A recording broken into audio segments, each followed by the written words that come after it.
Pelatih Liverpool Jurgen Klopp melakukan sejumlah eksperimen saat klub Liga Inggris tersebut bermain imbang melawan tim divisi kedua Bundesliga, Greuther Fürth.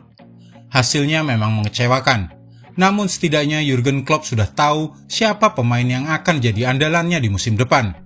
Dari laga pramusim ini juga, Klopp menyadari bahwa masih ada area yang bermasalah. Apa saja yang membuat Jurgen Klopp puas dari hasil laga pramusim di Jerman? Dan apa yang membuat lini pertahanan Liverpool bisa dikatakan sebagai malapetaka saat melawan tim gurem Jerman? Berikut kronologisnya. Mohamed Salah dan Darwin Núñez semakin kompak dan mematikan. Lawan-lawan Liverpool kini sudah tahu pemain yang akan jadi andalan Jurgen Klopp di lini depan The Reds untuk musim baru Liga Inggris nanti. Mereka adalah Mohamed Salah dan Darwin Núñez. Tahukah kamu sudah berapa gol terjadi berkat kemitraan pemain Mesir dan Uruguay itu? 3 gol ke gawang Greuther Fürth berkat kerjasama Salah dan Núñez. Sebelumnya pada laga pramusim pertama melawan Karlsruhe, 1 gol terjadi melibatkan kerjasama kedua pemain ini. Dan masih ada 3 laga pramusim lagi di Singapura dan Inggris untuk mencoba mematangkan duet Salah dan Núñez, memperdalam kekompakan di antara mereka berdua. Gol hasil kolaborasi Mo Salah dan Núñez. Mohamed Salah dan Darwin Núñez baru diturunkan pada babak kedua laga melawan Greuther Fürth. Kerjasama keduanya berujung gol kedua, ketiga, dan keempat bagi Liverpool yang memastikan hasil imbang di laga uji coba ini dengan skor akhir sama kuat 4-4. Gol pertama terjadi setelah sebuah umpan terobosan yang cerdik dikirimkan oleh Harvey Elliott ke arah Mo Salah. Sang bintang Mesir kemudian melesat ke arah dalam dan mengirim bola ke sisi luar kanan kotak 6 meter. Di sana Núñez menyambar bola dan mencetak gol dari sudut yang sempit. Gol kedua dan gol ketiga Liverpool terjadi tidak lama setelah itu. Kali ini sebuah bola lambung panjang sampai ke Salah, dilanjutkan dengan bola lambung lain ke arah larinya Núñez. Si pemain Uruguay mengejar bola, kemudian dengan kaki kirinya melepaskan tembakan menaklukkan kiper Jonas Urbich yang masih berumur 19 tahun. Tidak ada kesulitan sama sekali. Setelah 2 kesalahan dari Joel Matip yang menjadi penyebab 2 gol kebobolan, terjadi lagi kemitraan 2 pemain depan itu dengan kali ini Núñez bertindak sebagai pemberi assist untuk disenggol secara mudah oleh Mo Salah di depan gawang tuan rumah. Skor berubah menjadi imbang 4-4. Selain 3 golnya ke gawang Greuther Fürth, perlu diingat bahwa gol pertama Liverpool saat melawan Karlsruhe pada laga pramusim pertamanya datang dari kerjasama kedua pemain ini. Salah sebagai pemberi assist dan Núñez pencetak gol saat pertandingan belum sampai 3 menit. Ben Doak pasti pelapis lini depan.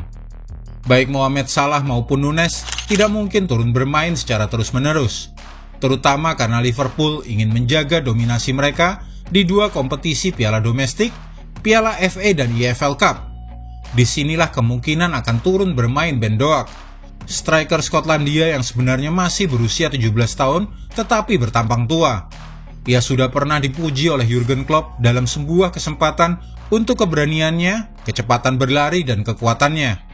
Ben Doak turun selama 45 menit pertama pertandingan di Jerman dan pada peluang pertamanya untuk mencetak gol, ia berhasil melewati 2 pemain lawan, sebelum kemudian melepaskan tembakan yang sayangnya menghantam sisi gawang.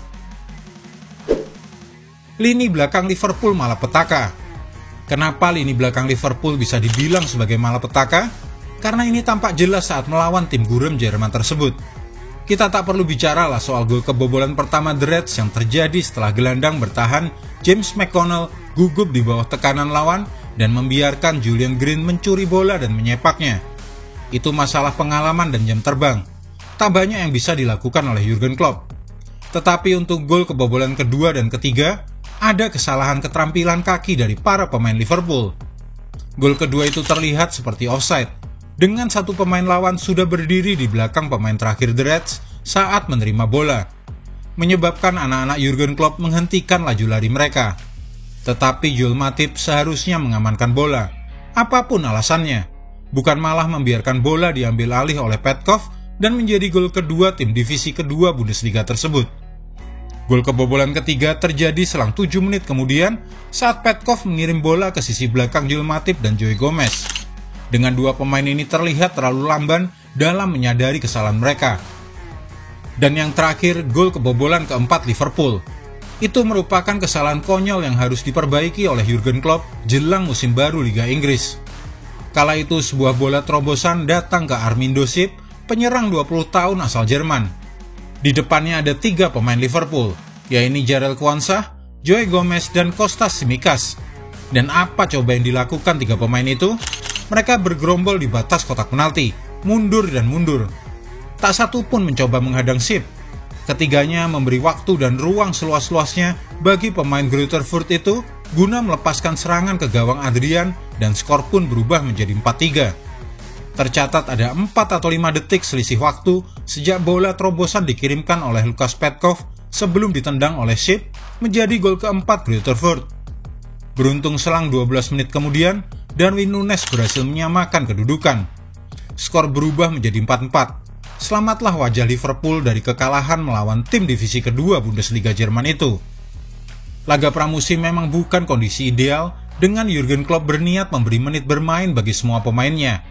Menyebabkan 4 pergantian sekaligus pada posisi pemain bertahan, menyebabkan munculnya kegamangan dan ketidakseimbangan dalam tim. Tetapi Jurgen Klopp perlu mengamati kelambanan gerak dari Joel Matip dan Joe Gomez. Jika mereka memainkan laga-laga Liga Inggris dengan cara yang sama, sudah pasti gawang Liverpool akan banyak kebobolan musim depan.